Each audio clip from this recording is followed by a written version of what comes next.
వేదికను అలంకరించినటువంటి ముఖ్య అతిథి భరత్ గారికి, తెలుగుదేశం పార్టీ, జనసేన, బీజేపీ పార్టీలకు సంబంధించినటువంటి కుటుంబ సభ్యులకు, సహచర శాసన సభ్యులకు, విచ్చేసినటువంటి అన్ని పార్టీల నాయకులకు శిరస్సు వంచి నమస్కరిస్తున్నాను. ఇది 2 ఏళ్ల నమ్మకం, 5 ఏళ్ల పోరాటం. 5 ఏళ్ళు పోరాడితే ఇవాళ 2 ఏళ్ల నమ్మకాన్ని సాధించుకున్నాం.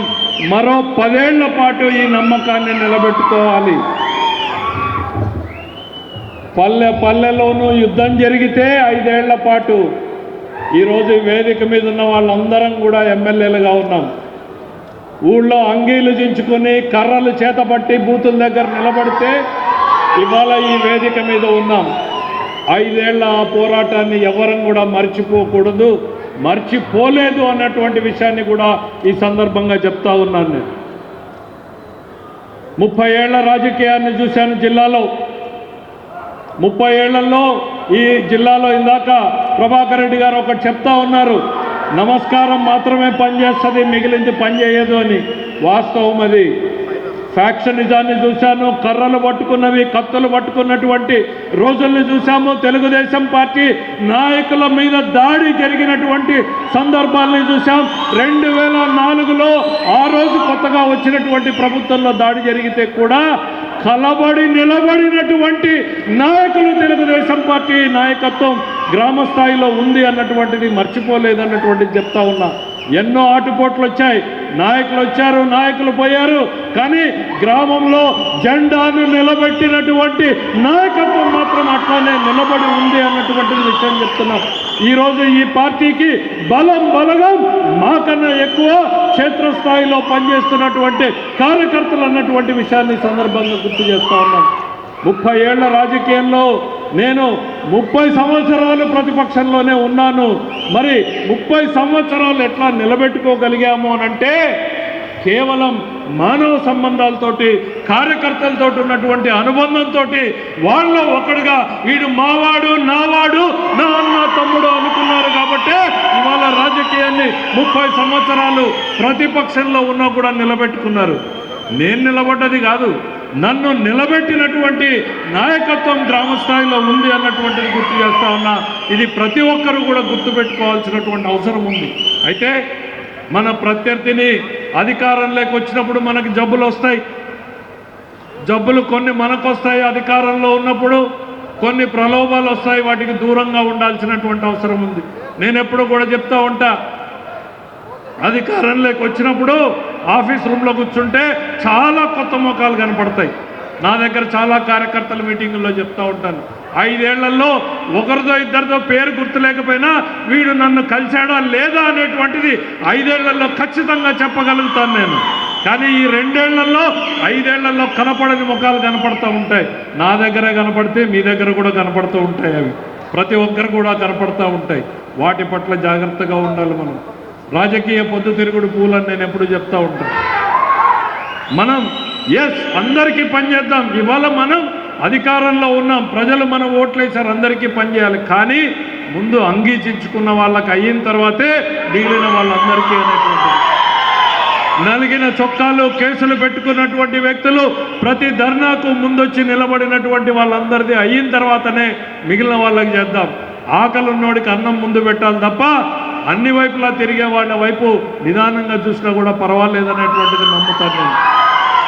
ఈరోజు తెలుగుదేశం పార్టీ రాయలసీమలో బలంగా జెండాను రెపరెపలాడించినటువంటి జిల్లా అనంతపురం జిల్లా. ఇది మరో దశాబ్ద కాలం పాటు ఈ జెండా రెపరెపలాడుతూనే ఉండాలి.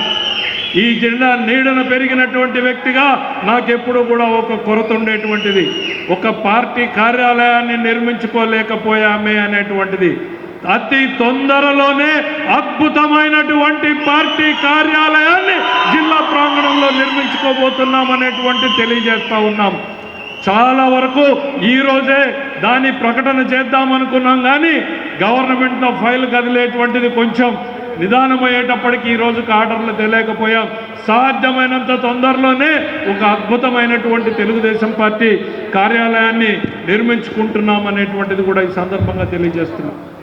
ఇందాక పెద్దలు ప్రభాకర్ రెడ్డి గారు చెప్పారు క్షేత్రస్థాయిలో మనం వెళ్ళాలి అని. వాస్తవం, క్షేత్రస్థాయికి ఎంత దగ్గరగా ఉంటే మనం అంత బలంగా ఉంటామనేటువంటిది కూడా చెప్తా ఉన్నాం. పార్టీ ఇప్పటికే ఒక కార్యక్రమాన్ని ఇచ్చింది. ఈ 25 నుంచి 45 రోజుల పాటు క్షేత్రస్థాయిలో పల్లె పల్లెకి గడప ఇంటింటి తలుపుని తట్టి ప్రతి గుండెని పలకరించే రకంగా కార్యక్రమాన్ని రూపొందించారు లోకేష్ గారు. తొందరలోనే ఆ కరపత్రాలు ఊరికి ఏం చేశాం, మండలానికి ఏం చేశాం, జిల్లాకి ఏం చేశాం అనేటువంటి కరపత్రాలను తీసుకుని ప్రతి ఒక్కరిని పలకరించాల్సినటువంటి బాధ్యత మన మీద ఉంది. ఎందుకు అనంటే ఊళ్ళోకి పోతేనే సమస్యలు వస్తాయి, మన దృష్టికి వస్తాయి, వాటిని పరిష్కారం చేయడానికి మనకు దొరుకుతుంది. సమస్య ఉందని ఎప్పుడూ దూరం పోవద్దు, సమస్యకి ఎదురుపోదాం, ఆ సమస్యని పరిష్కారం చేద్దాం. ఆ చేసే దమ్ము ధైర్యం తెలుగుదేశం పార్టీ చంద్రబాబు నాయుడు గారి నాయకత్వంలో ఉంది అన్నటువంటి చెప్తా ఉన్నాం. 5 ఏళ్ల పాటు రాష్ట్రాన్ని భ్రష్టు పట్టించారు. రాయలసీమని మళ్ళీ రాళ్లసీమగా మార్చేశారు.